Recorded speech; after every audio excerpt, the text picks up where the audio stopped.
It was a cold, quiet night on the edge of the battlefield. The war between humans and aliens had been going on for years. People were tired, soldiers were broken, and no one trusted anyone anymore. Captain Rylan sat alone in his small tent. His camp was hidden deep in the Rocky Mountains of planet Carnos 7. This was the border between the two worlds, human territory and alien space. The wind outside made strange, eerie sounds, but Captain Rylan was used to it. He had been a soldier for 10 years. He had seen worse. Beside him, his dog Max slept peacefully. Max was not an ordinary dog.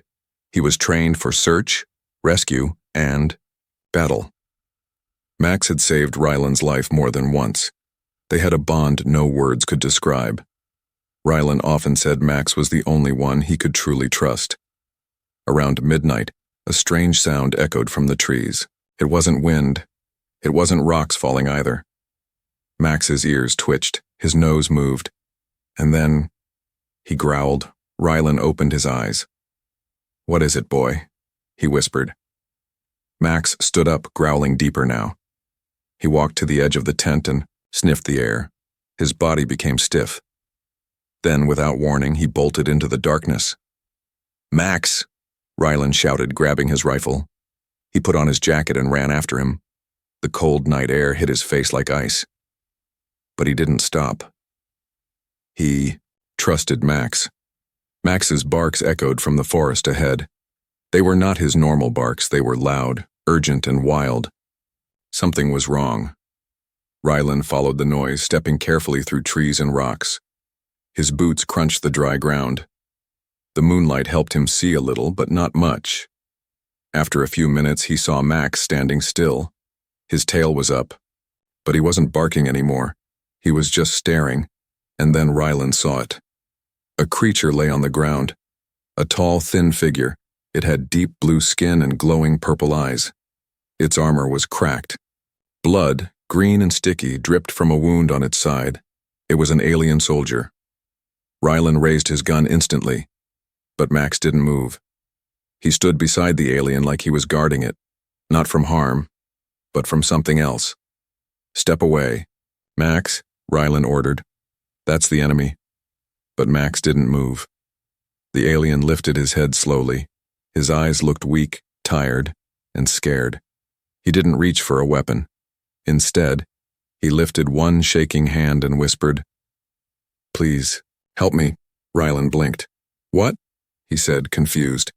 "Help, not enemy," the alien said again, voice broken and soft. Rylan's finger was still on the trigger, but something inside him paused. Max looked up at him and wagged his tail once. He wasn't barking anymore. Why was Max so calm? If this alien was dangerous, Max would have attacked, but he didn't.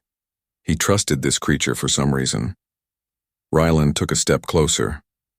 The alien tried to sit up but cried in pain. There was something glowing under his skin just near the wound. It pulsed with a soft red light. "What is that?" Rylan asked. The alien didn't answer. He was losing strength fast. Rylan looked around. If someone else from the camp found this alien, they'd kill him on sight. No questions asked. That was the rule. No mercy for enemies. But Max was still watching Rylan. His eyes were not scared. They were hopeful. Rylan slowly lowered his rifle. "Damn it," he muttered. He knelt beside the alien. "Can you walk?" The alien shook his head. "Too hurt." Rylan looked at Max. "All right, boy. Let's get him out of here." He pulled the alien's arm over his shoulder and carefully lifted him up. The alien groaned in pain but didn't resist. It wasn't easy, but Rylan managed to carry the alien back to his tent. Max led the way, always checking ahead. Back in the tent, Rylan laid the alien down on a sleeping mat. He took out a medical kit and began treating the wound. It was deep, but not fatal. The bleeding slowed with the help of a healing patch.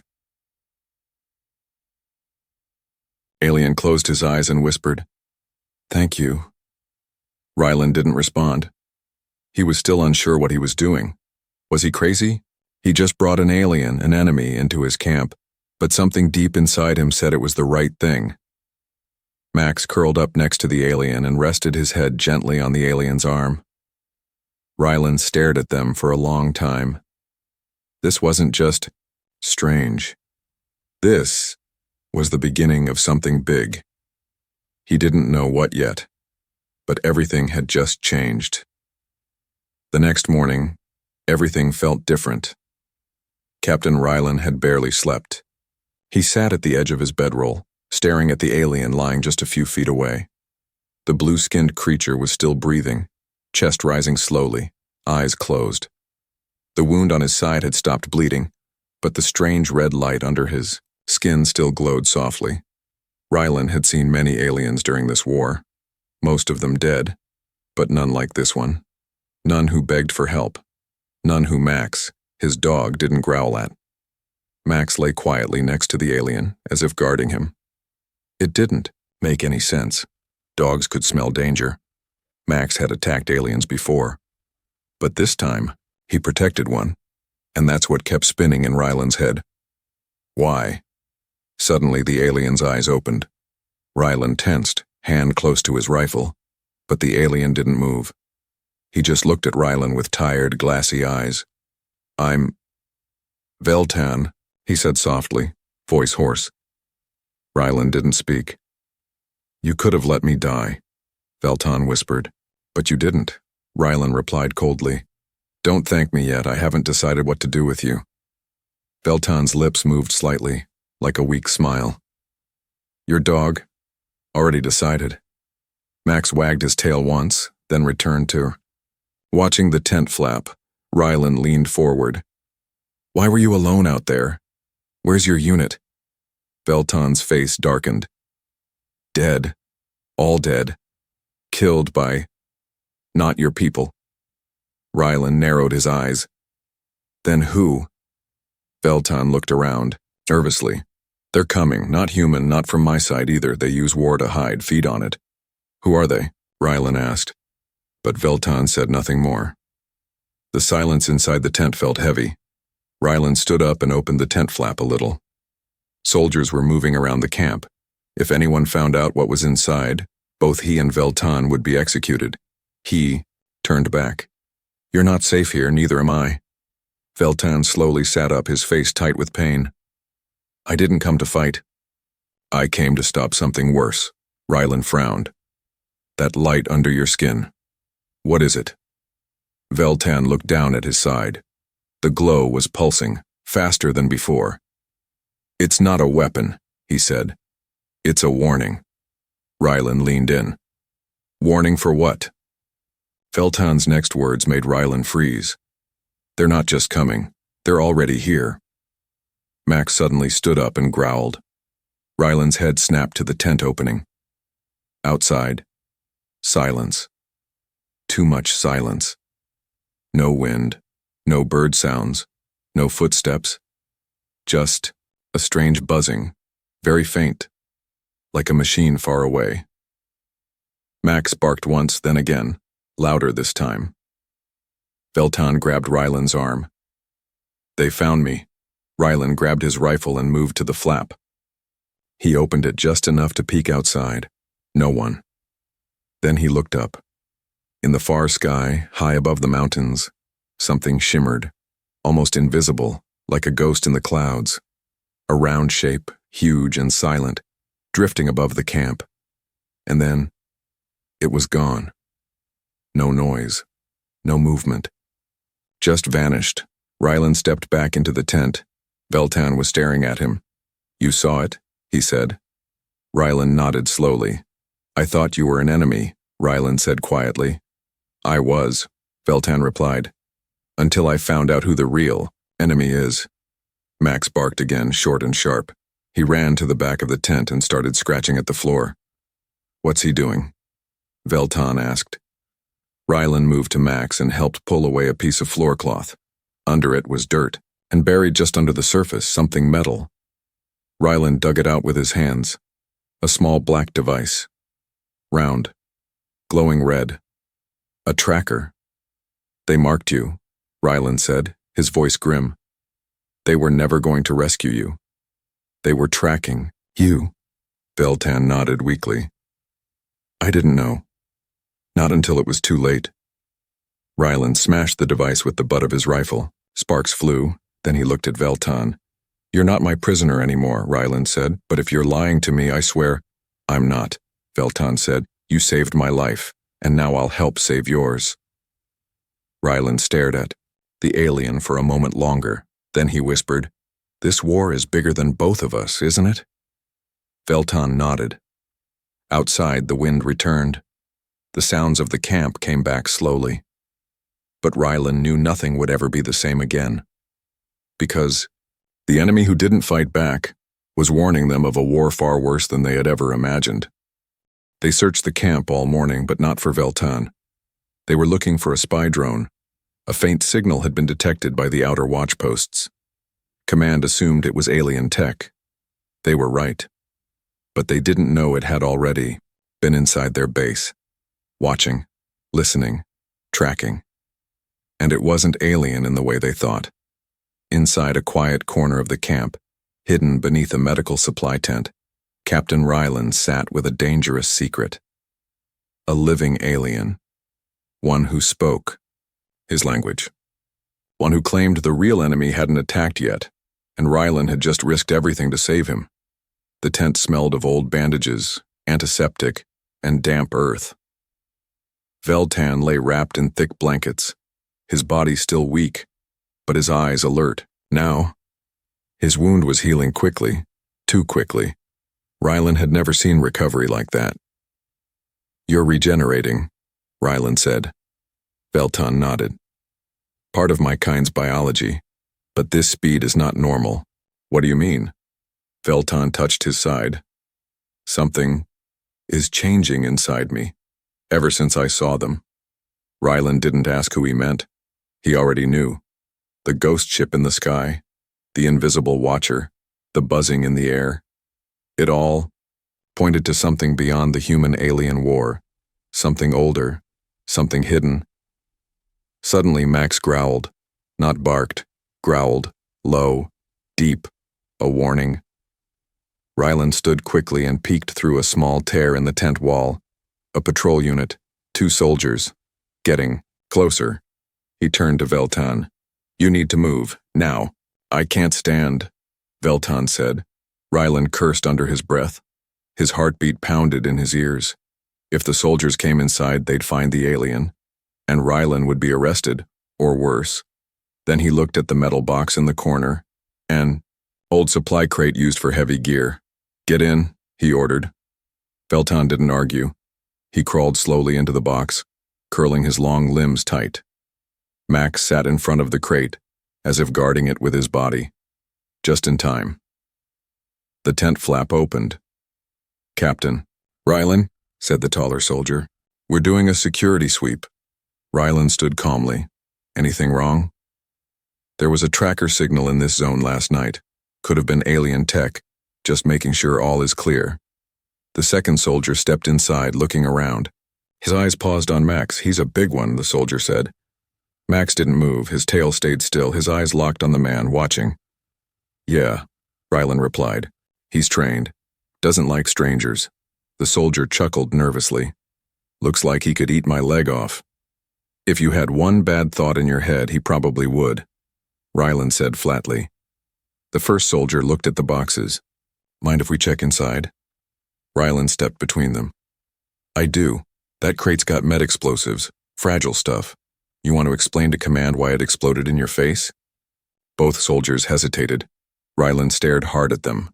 Finally, the lead one nodded. Understood, sir. We'll move on. They left without another word. Rylan waited 10 whole minutes before opening the crate again. Veltan gasped for air. Your lies are very convincing. I was trained for worse, Rylan said. I used to lie to survive. He handed the alien a canteen of water. Drink. You'll need strength because we're moving tonight. Veltan looked up. Where? To the caves outside camp.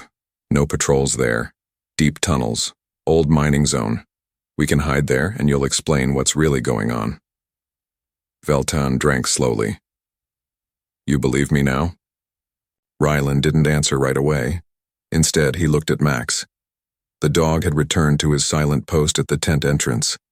Watching. Guarding. Rylan finally said, "My dog doesn't trust easily, but he chose you." He looked back at Veltan. "So yeah, I believe you, for now." That night after lights out, Rylan packed a small bag.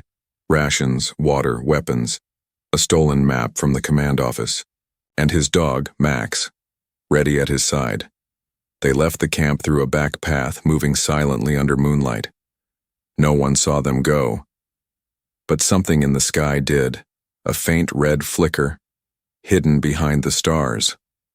Watching, waiting, and smiling. The cave was alive, not with creatures, not with sound, but with memory. Captain Rylan had never believed in ghosts. But as he walked deeper into the old mine tunnels with Veltan limping beside him and Max leading the way, he felt something pressing against his thoughts. Like the rocks remembered what had been buried here, and it didn't want to stay forgotten.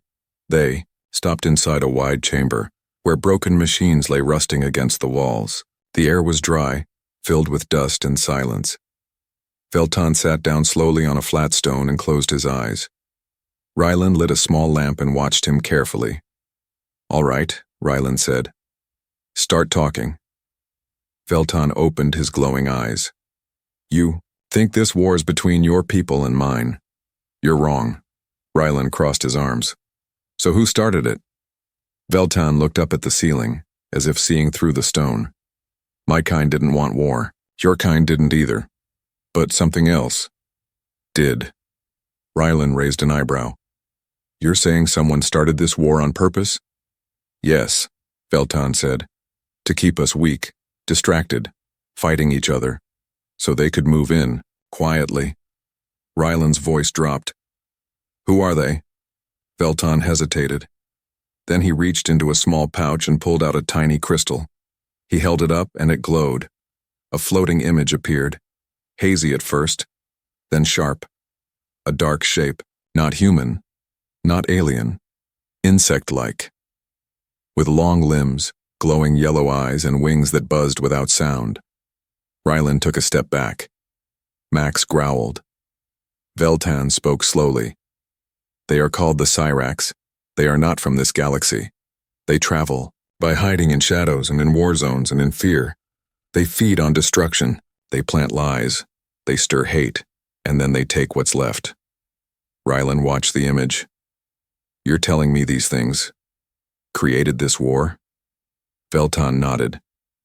"They attacked my world first, disguised their actions, blamed it on your kind. So we struck back. You thought we started it, so your armies came." Rylan clenched his jaw. "That's why the war never made sense. Why both sides lost so much, and no one gained anything. Because we were never the real enemies," Veltan said. Silence fell again. Then Max barked. Once. Both men turned. Max was standing at the edge of the tunnel, ears up, tail stiff. He was listening. Rylan grabbed his rifle. "Did they follow?" "Us?" Veltan stood slowly. "Not soldiers. Something worse." A buzzing sound began, deep like a giant wasp flying in the dark. It wasn't coming from outside. It was coming from beneath them. The ground trembled slightly. Rylan looked down. "What's under us?" Veltan's face was pale.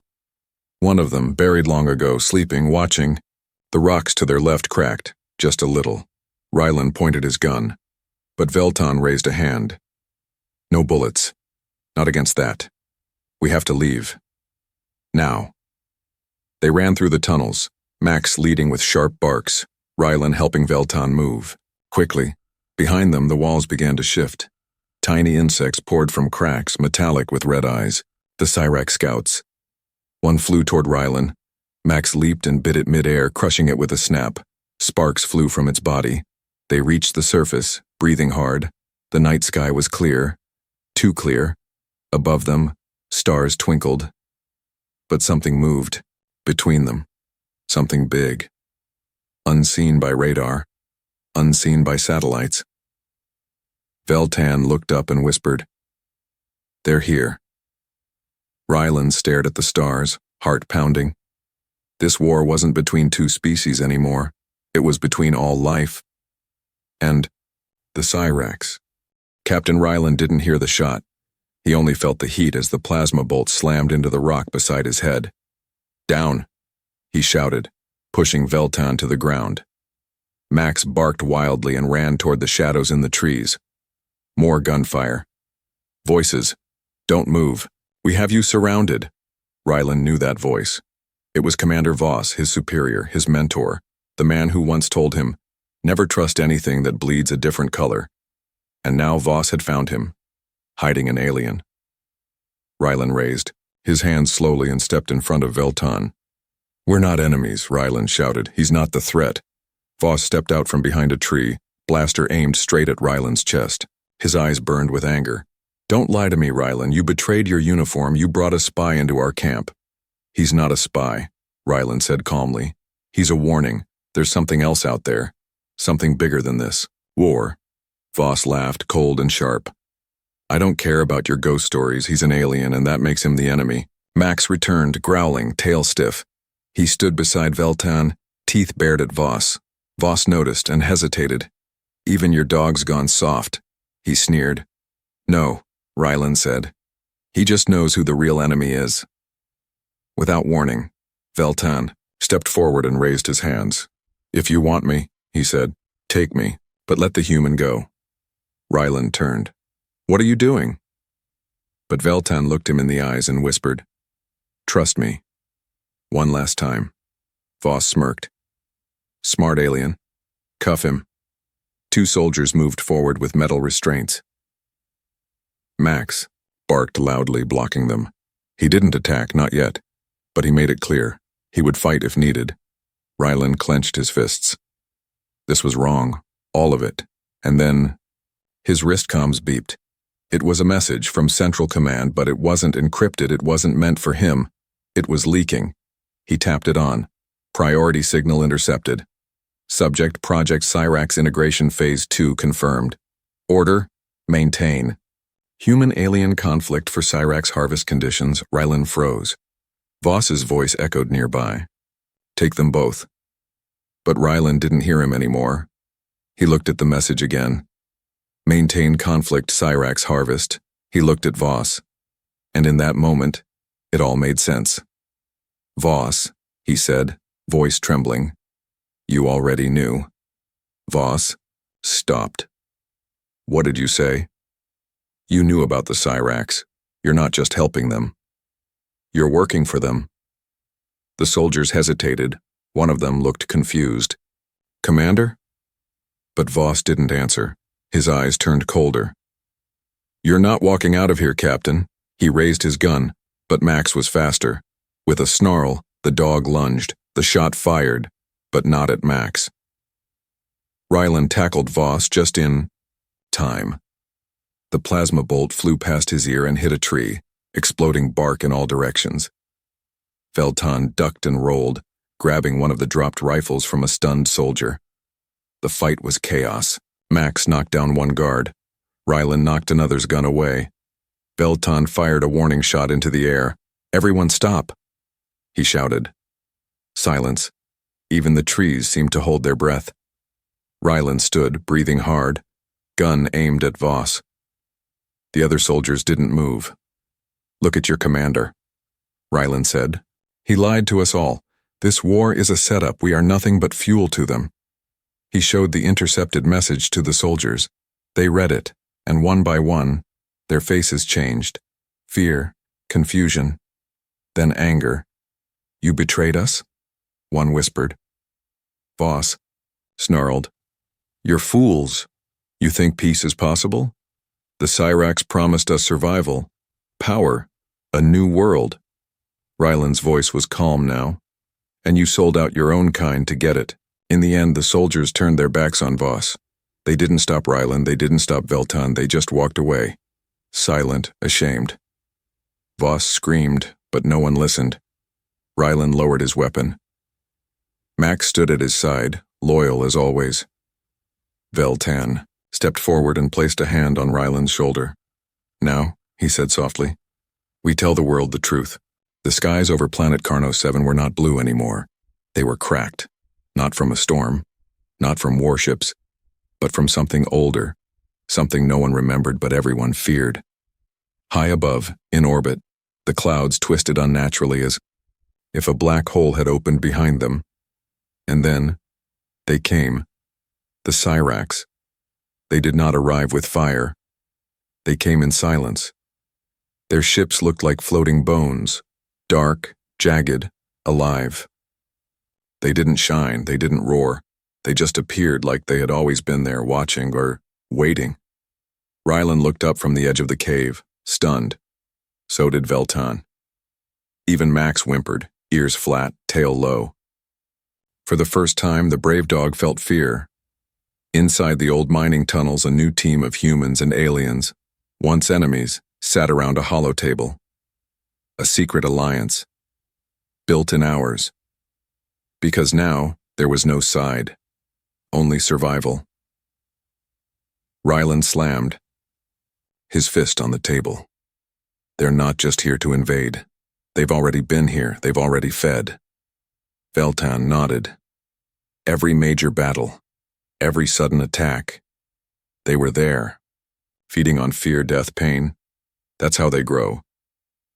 An alien officer from Veltan's side leaned forward. Then how do we stop them?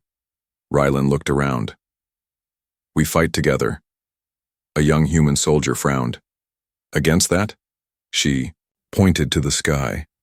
Everyone turned. The sky was breaking. Above the mountains, one of the Cyrax ships opened like a flower made of bones. From its center, something fell, slowly. A creature, tall, thin. Its wings shimmered like glass. Its body was covered in black armor that moved like liquid.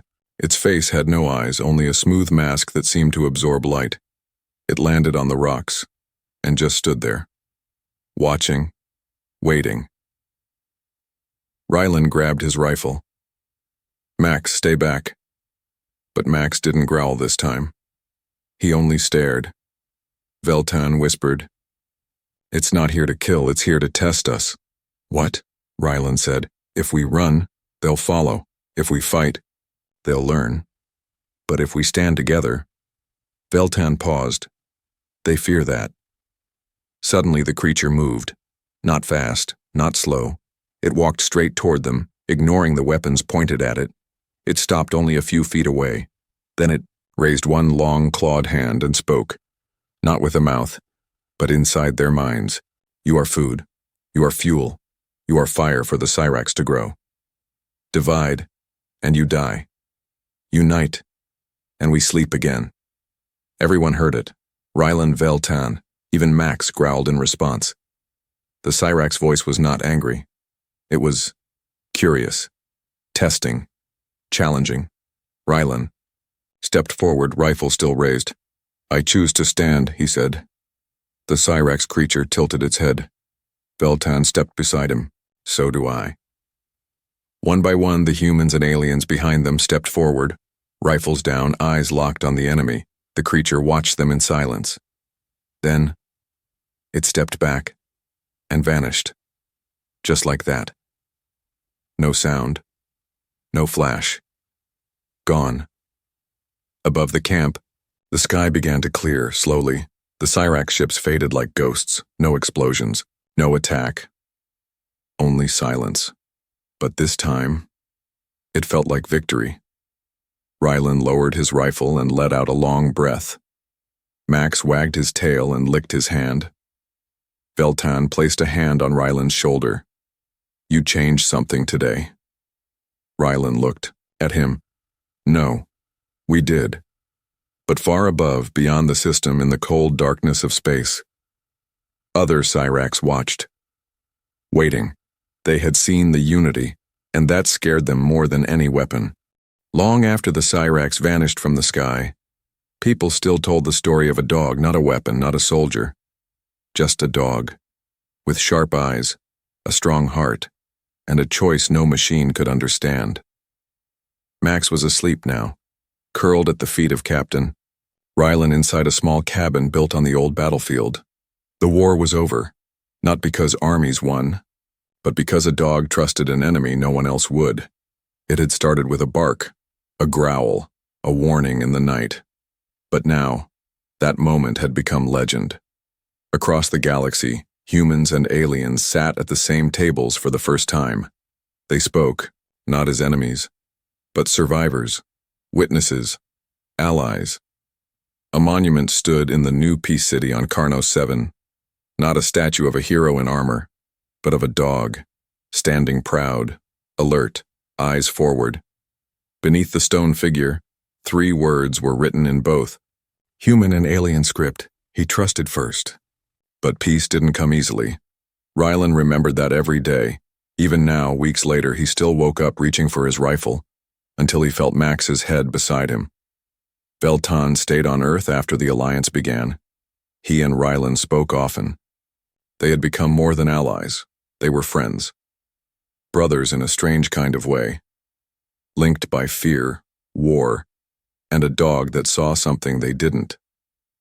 One evening, Rylan asked him, "Do you think they're really gone?" Veltan looked at the stars. "No, but they're afraid now." Rylan nodded. "Afraid of us?" Veltan shook his head. "Afraid of what we became? Together." There were stories of Cyrax signals still bouncing across deep space. But no, new attacks, no more ghost ships, not yet. Peace held for now, because of trust, because of Max. That winter, Max grew sick. Old bones, weak legs, but even when he couldn't run, he still lifted his head when someone walked too close to the cabin, still guarded, still loyal. The day Max passed, the entire valley stood in silence. Humans, aliens, soldiers, children. Rylan carried him with his own hands. Veltan walked beside him. They buried Max beneath the monument made in his honor. No grand speeches, just quiet tears and a promise to remember. Rylan sat beside the grave long after everyone left. He stared at the stars above, his voice soft. "You were braver than all of us, boy. You didn't see species or war. You just saw someone hurting. And you acted." He wiped his eyes. "We saved the galaxy. Because you barked." The universe had seen great battles, powerful ships, deadly weapons, but none of it had ended the war. A dog did, because he trusted first, and never stopped guarding the future he helped create.